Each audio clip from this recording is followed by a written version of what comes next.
Pemirsa, senang sekali saya Windy Nenggolan kembali menemani Anda dalam Bingkai Sumatera. Kami akan menghadirkan berbagai kisah inspiratif dalam keberagaman budaya.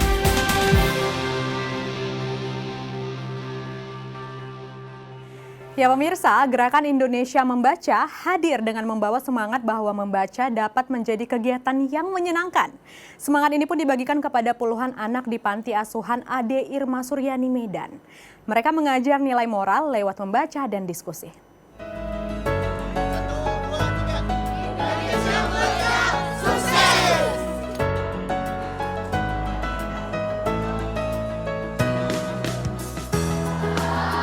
Awal tahun 2024, sekelompok pemuda Kota Medan membuat sebuah gerakan Indonesia Membaca atau IDN Membaca. Abdul Halim Wijaya Siregar adalah sosok penggagasnya. Ia dan teman-temannya memiliki misi yang sama, membuat membaca menjadi kegiatan yang menyenangkan. Halim dan teman-temannya pun mengadakan aktivitas membaca di banyak tempat. Kali ini mereka membuat kegiatan membaca di Panti Asuhan Ade Irma Suryani. Di panti yang ada di Jalan Cikditiro, Kota Medan ini, IDN Membaca mengajak 66 anak asuh mulai usia balita hingga 20 tahun.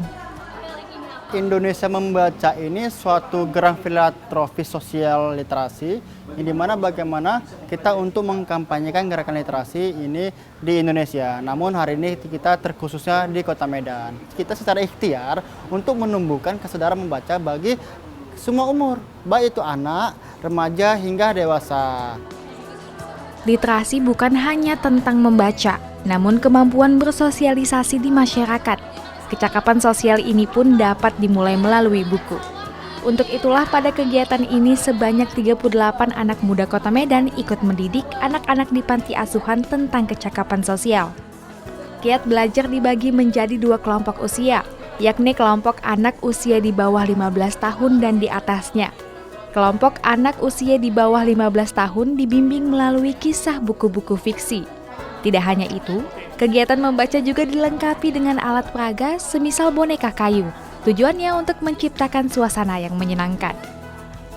Sebenarnya kenapa kami buat kegiatan di Panti Asuhan ini adalah suatu manifestasi kami untuk mengisi pada jangka menengah, itu yang pertama. Kenapa di panti? Karena kita melihat adik-adik panti ini perlu pengetahuan.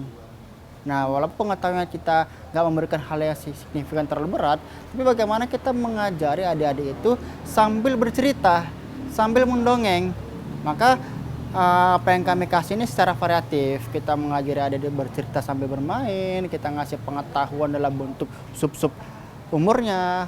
Ada juga kita bicara mengenai filsafat juga, walaupun umur itu ada di atas 15 tahun, tapi filsafatnya adalah filsafat yang sangat memiliki pengetahuan yang dasar. Di sisi lain, anak usia di atas 15 tahun mendapat pengetahuan dengan metode diskusi. Kali ini mereka membahas tentang makna kasih sayang universal, tidak hanya kepada manusia, namun juga kepada hewan, tumbuhan, dan lingkungan. Pengetahuan ini membangkitkan semangat Mulyani, salah satu anak panti di sini. Dengan mengikuti sesi diskusi, ia semakin antusias menggapai cita-citanya yang menjadi wujud kasih sayangnya kepada panti asuhan ini.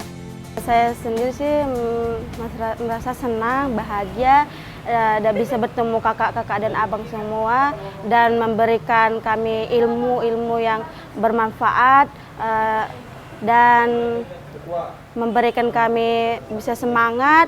Saya sih cita-cita menjadi koki ya, atau Mr. Chef ya. Pertama saya tetap di sini dan bisa menjaga adik-adik dan merawatnya juga dan membantu-bantu adik-adik di sini juga gitu, dan sekalian bekerja lah kayak gitu Kak. Alhamdulillah, kami atas nama pengurus sangat berterima kasih dan bangga karena tidak dapat kami pikirkan, tidak dapat kami khayalkan, tapi semuanya kehendak Allah. Datang tadi kakak-kakak anak-anak kami dari Indonesia Membaca, mereka tadi juga dilatih untuk membaca dan mengenal hal-hal yang lain.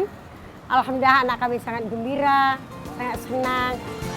Lewat budaya membaca sejak dini, kita sedang menyiapkan masa depan yang lebih baik. Sebab buku adalah pangkal pengetahuan yang dapat digunakan untuk menghadapi tantangan di masa depan.